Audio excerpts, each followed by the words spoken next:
실천하는 미니멀리스트의 첫걸음. 일주일 안에 80% 버리는 기술. 미니멀 라이프를 보내는 사람들을 미니멀리스트라고 합니다.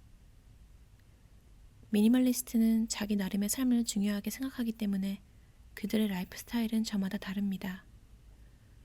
수트케이스 하나에 담을 수 있을 만큼 소지품을 줄여 호텔에서 지내며 식사는 외식에 의존하는 미니멀리스트도 있는가 하면 시골로 이사해 가능한 한 돈을 쓰지 않고 자급자족에 가까운 생활을 목표로 하는 미니멀리스트도 있습니다.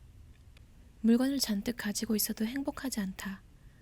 이런 사실을 깨달은 것은 당시 다니던 회사를 그만둔 27살 때, 이때가 제 1차 버리는 프로젝트였습니다.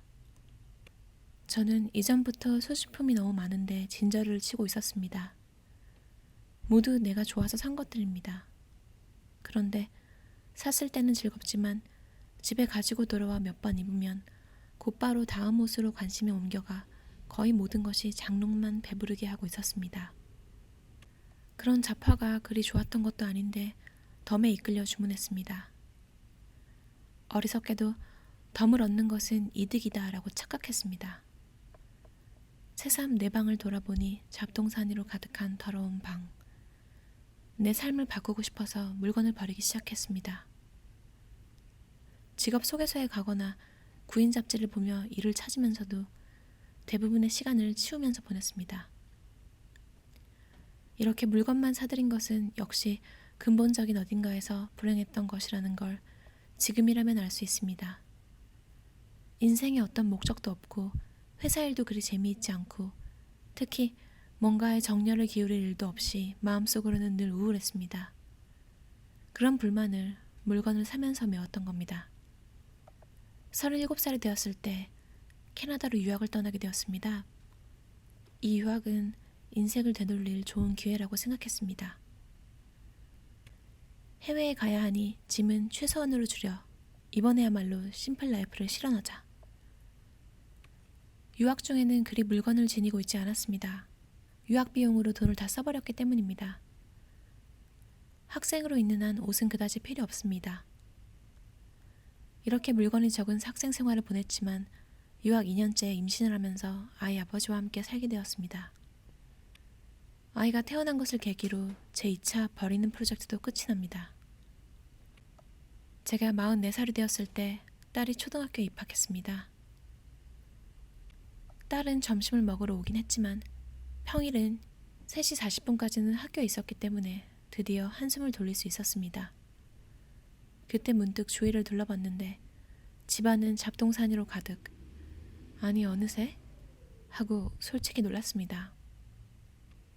이 제 3차 버리는 프로젝트는 어느 정도 성공했습니다. 그리고 50살이 된 타이밍에 더욱 대대적으로 물건을 정리. 저는 드디어 미니멀리스트가 될 수 있었습니다. 물건을 버리는 일은 우리들의 멘탈과 깊은 관계가 있다고 실감했습니다.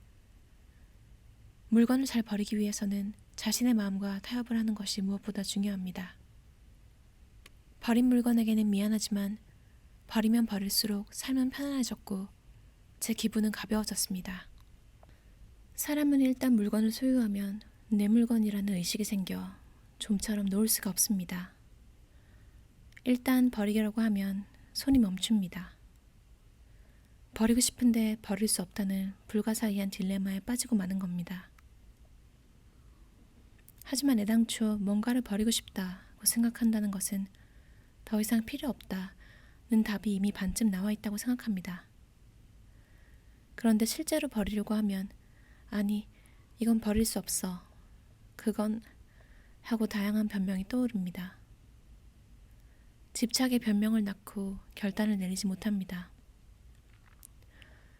수납으로는 해결할 수 없습니다. 수납은 어디까지나 필요한 것을 다음에 사용하기 위해 정리해두는 겁니다. 그 집에 불필요한 것을 정리하는 것은 정당한 수납이라고 할 수 없습니다. 원래 인간에게는 물건을 잃는 것을 무척 싫어하는 마음, 손실 회피와 일단 뭔가를 소유하면 그 물품의 평가를 이유도 없이 높게 평가하는 심리, 과대평가 효과가 있습니다. 모두 행동경제학의 이론입니다. 언젠가 다시 살이 빠지면 입으려고 둔 옷, 언젠가 시간이 있으면 읽고 싶은 책, 그런 물건을 잔뜩 가지고 있지 않습니까? 제 경험으로 그 언젠가는 온 적이 없었습니다. 사실 언젠가는 늘 없다는 말로 바꿀 수 있습니다. 언젠가라고 생각하는 한 아무리 지나도 마르지도 않고 책을 읽을 시간도 없습니다. 사람은 자신이 소중하게 생각하는 것이라면 아무리 바쁘더라도 제일 먼저 시간을 내지 않을까요? 소중한 것이 아니기 때문에 언젠가 곧이라고 말하며 행동을 미루는 겁니다. 언젠가 사용할지도 라는 변명이 떠오른다면 실제로 지금, 이 순간에 사용하세요. 지금 저는 추억이 담긴 물건을 버리는데 아무런 저항감이 없습니다. 버려도 추억은 사라지지 않는다는 것을 알고 있기 때문입니다. 제 자신은 추억의 물건이니까 라는 이유로 가지고 있는 것은 사진뿐입니다. 고액이라 아까워서 버릴 수 없다는 것도 버리지 못하는 전형적인 이유입니다. 장롱 속에 아무리 넣어둬도 살 때 지불했던 돈은 돌아오지 않습니다. 볼 때마다 돈은 둘째치고 죄책감과 후회는 마음을 무겁게 합니다. 살 때 비쌌다고 하더라도 사용하지 않으면 바로 버리는 게 결과적으로는 훨씬 이득입니다. 일기를 버리자고 생각했습니다. 과거의 일은 깨끗하게 흘려보내고 새로운 바람을 맞이하기 위해. 실제로 일기를 버린 후에는 전보다 각오가 생겨 여러 가지 일이 잘 굴러가고 있습니다. 현재 상황에 불만이 있고 조금은 더 이렇게 되었으면 하는 마음이 약간이라도 있다면 자신을 바꾸는 첫걸음으로 물건을 버리는 것을 추천합니다. 물건을 줄이는 장점 중 하나에 결단 피로에서 해방된다는 것이 있습니다. 인생은 선택의 연속입니다. 화장품과 옷을 고르고 SNS를 체크할까 말까, 이메일에 답장을 써야 하나 말아야 하나, 날마다 작은 결단을 빨리 내려야만 합니다. 사람이 매사를 결정하는 정신력은 무한하지 않습니다. 제 자신의 경험인데 결단 피로가 생기면 충동 구매가 늘어납니다. 미루면 의사결정을 해야 하는 기회가 한 번 더 늘어나는 겁니다. 망설여지면 버린다로 결정하세요. 일단 잃고 나면 더 이상 공포는 없습니다. 거기에 있는 것은 해방감입니다. 우선 버리는 일에 익숙해지는 게 중요합니다. 하루에 15분이라도 버리는 시간을 둠으로써 버리는 준비를 갖춥시다. 잘 버리지 못하는 사람도 반드시 버릴 수 있는 물건은 명백한 쓰레기, 기한이 지난 물건, 샘플, 무료 상품, 빈 박스, 빈 병, 빈 캔, 빈 주머니, 부서진 것, 겹친 물건, 똑같은 것이 2개 이상 있다면 사용하기 쉬운 것, 좋아하는 것을 남기고 나머지는 버리세요. 버리자고 생각하면 바로 집어서 쓰레기통으로, 즉 만지는 시간을 가능한 한 짧게 하는 겁니다. 집는다, 버린다. 버리자고 생각하면 재검토는 전혀 하지 않는다. 감정을 담지 않고 극히 사무적으로 버린다. 물건을 일일이 들고 보지 않는다. 물건을 버릴 때는 돈으로 바꾸겠다는 생각을 하지 않는다는 점입니다. 저는 쓰레기로 버리는 것 외에는 모두 기부합니다. 팔려고 하면 버리는 일에 집중할 수 없기 때문입니다. 이거 나중에 팔아야지 라고 생각하면 그런 물건만을 구분해 집안 어딘가에 놓아두게 됩니다. 경매에 익숙한 사람은 금방 팔 수 있겠지만 판 경험이 없는 경우에는 아이디를 만드는 것부터 시작해서 도중에 귀찮아져 모든 게 싫어지면 역시 버리는 것도 그만두자라고 할지 모릅니다. 심플하게 필요 없는 물건을 버린다. 이걸로 대부분은 해결할 수 있습니다. 방이 깨끗해지면 그냥 기분이 좋고 물건을 찾아다닐 필요가 없어지고 청소가 쉬워져 시간이 생깁니다. 그리고 스트레스가 없기 때문에 심신의 건강도 얻을 수 있습니다. 게다가 주위에 있는 물건은 우리의 집중력을 해칩니다. 각자가 나를 봐 하며 자기 주장을 하기 때문에 주의가 분산되어 원래 해야만 하는 일에 집중할 수 없습니다. 가지지 않는 생활로 돈을 모은다. 물건을 버리면 가볍고 자유로워진다. 버릴 때는 끄집어낸 물건의 80%는 필요 없다는 점을 의식하세요. 물건을 사서 사용하지 않고 보관하는 것은 하나의 습관입니다. 이 습관을 버리고 사용하지 않는 물건을 적시해 버려 물건을 신진대사시키는 습관을 익혀야 합니다. 사람은 일주일 동안에 변화합니다. 변하기로 결정하면 지금 이 순간에 변할 수 있습니다. 망설여지면 버린다. 만약 그것이 정말 중요한 것이라 매일 편리하게 사용하는 거라면 애당초 버리고 싶은 마음이 들지 않을 겁니다. 그러므로 버릴까 하는 생각이 들면 그것은 이미 우리에게 필요 없는 물건입니다. 버리면 금방 그 물건을 잊어버립니다. 입는 옷과 입지 않는 옷을 함께 둬서는 안 된다. 당연한 말이지만 사이즈가 맞지 않으면 입으면 불편하고 보기에도 좋지 않습니다. 사이즈가 맞지 않는 옷은 바로 버립시다. 여기서 주의해야 할 것은 다른 사람에게 주겠다는 마음으로 옷장에 넣어두지 말라는 겁니다. 스스로 입을 마음이 없으면서 딸이 크면 줘야지, 조카에게 줘야지 라고 생각하는 사람도 많지 않나요? 소중한 사람을 버리는 옷을 처리하는 사람으로 취급하지 마세요. 주름이 잘 가는 옷, 찢어져서 더 이상 수선할 수 없는 옷, 단추가 떨어진 채 그대로 방치된 옷, 이상한 냄새가 나는 옷, 지퍼가 고장난 옷, 좀이 쓴 옷, 이런 옷도 지금 바로 버릴 타이밍입니다. 더 이상 좋아하지 않는 옷도 버리세요. 옷에도 제철이라는 게 있습니다. 나이에 맞지 않는 옷을 입고 젊은 척 해봤자 꼴보기 싫다는 것을 깨달았습니다. 매일 괴로운 심정으로 통근할 때 사용한 백, 시어머니가 줬지만 전혀 마음에 안 드는 백처럼 보고만 있어도 마음이 어두워지는 백이 있지 않나요? 그런 백도 안 좋은 감정과 함께 버리세요. 한 번 읽고 다시는 읽지 않을 책, 아직 읽지 않았지만 아무래도 안 읽을 것 같은 책은 버립시다. 또 여러 해 동안 그 존재를 잊고 있었던 책을 과감하게 버리세요. 특히 소설은 아주 좋아하고 평생의 애독사이며 그 작가를 연구할 정도가 아니라면 좀처럼 다시 읽는 일은 없습니다. 여행을 한다는 것은 어떤 경험을 얻는 것입니다. 책을 읽는 것은 그 세계를 체험하는 것입니다. 한번 그 책을 읽으면 체험은 끝납니다. 그 책의 사명은 끝난 것입니다. 그 여행에서 체험한 것을 기억하는지 못하는지는 중요하지 않습니다. 중요한 것은 체험했다는 것입니다. 책에 적혀 있는 것을 모두 기억할 필요는 없습니다. 인간은 어차피 잊어버리는 동물입니다. 언젠가 되고 싶은 내가 되기 위해 가지고 있는 책, 영어 참고서나 문제집, 뜨개질책, 학창시절의 교과서 등 공부나 자기계발을 위한 책 중에서 보지 않는 책은 버립시다. 언젠가 시간이 생기면 읽자고 생각하는 공부를 위한 책은 그것을 볼 때마다 죄책감을 느끼게 합니다. 아직 읽지 못했다. 아직 공부 못했다는 감정입니다.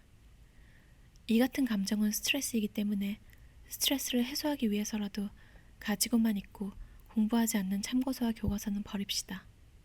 다시 공부해야겠다고 생각했을 때 사는 것으로 마음먹으세요. 추억의 물건은 버리기 어렵다는 착각부터 버린다. 저는 이 생각에 위화감을 느낍니다. 모두들 너무 추억의 물건을 지나치게 얘기하는 것 같습니다. 추억의 물건이라고 해도 그것을 사용하지 않는다거나 잊고 있었다면 그것은 이미 불필요한 물건이라고 생각합니다. 매일 척척 버리고 있으면 가족이나 친구들에게 너무 버리는 거 아니야? 정말 과감하네. 나는 도저히 못 따라하겠어. 라는 말을 듣습니다. 실제로 저도 같은 경험을 한 적이 있습니다. 그럴 때 이렇게 생각하면 어떨까요? 주위 사람들은 물건을 버려 가벼워지려고 하는 나를 질투하며 스스로 쓸쓸하게 생각하고 있구나. 의외로 이런 생각으로 극복할 수 있습니다. 추억의 물건을 버린다고 자신의 인간성이 손상되는 건 아닙니다. 추억은 물건이 아니라 마음속에 있다. 과거를 살기보다 지금을 산다. 지금이라는 시간은 두 번 다시 돌아오지 않습니다. 귀중한 지금, 과거만 생각하는 것은 안타까운 일입니다. 저도 딸이 어렸을 때 사진을 보고 이때는 참 귀여웠네 하며 감회해졌습니다. 그러나 사진 속의 딸이 아무리 귀엽더라도 현재 17살인 리얼한 딸의 존재감을 따라갈 수는 없습니다. 우리는 지금이라는 시간, 그리고 지금보다 조금 앞에 있는 미래를 바라보며 살아갑니다. 이 시간을 충실히 생활하지 않으면 아무리 많은 추억을 가지고 있다고 해도 행복해질 수 없습니다. 저는 목욕 타월 대신 세수 수건으로 몸을 다 닦습니다. 사지 않는 생활을 하는 것은 가지지 않는 생활의 기본 중의 기본입니다. 불필요한 용품의 리메이크나 2차적인 이용은 불가능하다. 얼핏 싸고 편리해 보이는 백앤숍의 상품도 구입한 사람의 노력과 시간이라는 리소스를 빼앗고 환경에도 부담을 주는 비싼 상품인 겁니다. 스스로는 절대로 먼저 받지 않는다. 불가항력적으로 받았다 하더라도 집안에 들이지 말 것, 거절할 것, 하루 15분간 버리는 습관을 기른다. 필요 없는 물건을 버리는 일은 남길 물건을 선택하는 일이기도 합니다. 늘 버릴 물건만 찾고 있다면 반대로 남길 물건을 골라보세요. 힘들 때는 우선 싱크대를 닦아 반짝반짝 빛나게 하세요. 그리고 그 반짝임을 계속 유지합니다. 싱크대를 깨끗하게 할 수 있다면 그것은 작은 성공 경험입니다. 아무리 작은 성공이라도 나는 정리를 할 수 있다는 자신감의 원천이 됩니다. 캐나다 여성은 압도적으로 바지 스타일이 많고 노메이크업도 있습니다. 메이크업을 하더라도 일본 여성처럼 풀 메이크업을 하는 게 아니라 포인트 메이크업을 하는 사람이 많습니다. 물론 잘 꾸미는 여성도 있지만 그런 사람은 한국이나 일본에서 온 유학생인 경우가 많습니다. 일본에서는 나이가 아주 중요해 나이에 맞는 옷차림이나 생활을 해야만 한다는 보이지 않는 압력이 있죠. 그러나 유럽이나 북미에서는 이력서에도 나이를 쓰지 않고 어쨌든 겉으로는 성별이나 나이로 차별을 하지 않습니다. 원래 다른 사람의 눈을 별로 신경 쓰지 않았던 저는 캐나다에 오고 더욱 신경을 쓰지 않게 되어 제가 좋아하는 티셔츠와 트랙 팬츠, 각반 등을 골라 입고 있습니다. 좋아하는 옷을 입는 것은 보다 자신다움을 소중하게 여기는 일과 이어집니다. 물건이 적으면 시간과 공간이 생기기 때문에 자신의 인생에서 중요한 것을 발견하기가 쉽습니다. 물건을 줄이면서 소중한 것에만 의식을 집중하면 절약할 수도 있고 스트레스도 줄어 보다 건강해지고 시간도 많아져 하고 싶은 일에 집중할 수 있습니다. 즉, 보다 행복한 인생을 살 수 있는 것입니다. 50살이 넘으면 노후는 이미 눈앞에 있습니다. 제 자신이 50대가 되자 50살부터는 생활을 축소하는 게 낫다는 생각이 강해졌습니다. 초고령화 사회는 미니멀리스트로 살아남는다. 생활비를 받는 방법은 수입을 늘리든가 지출을 줄이든가 둘 중 하나입니다. 생활을 축소해 돈을 절약합니다. 작은 생활이란 내 몸에 맞는 삶. 필요 이상으로 큰 집에 사는 것을 중단하고 소지품도 정말 필요한 것만을 지니는 삶입니다. 물건에 휘둘리는 생활은 이제 끝입니다. 적은 물건과 자금으로 마음이 풍요로운 생활을 추구하는 미니멀 라이프야말로 앞으로의 초고령 사회를 이기는 열쇠가 될 겁니다. 아직 시간이 있을 거라고 생각하겠지만 흐르는 시간은 빠릅니다. 지금부터 준비해 대비하는 것은 결코 낭비가 아닙니다. 미니멀리스트가 되는 게 아니라 작은 생활을 한다. 이거라면 틀림없이 우리도 할 수 있을 겁니다. 가장 중요한 것은 버려서 자신이 어떻게 되고 싶은지, 어떤 미래를 얻고 싶은지에 있습니다. 방 안에 있는 것은 우리가 이제까지 인생 속에서 해왔던 선택의 결과입니다.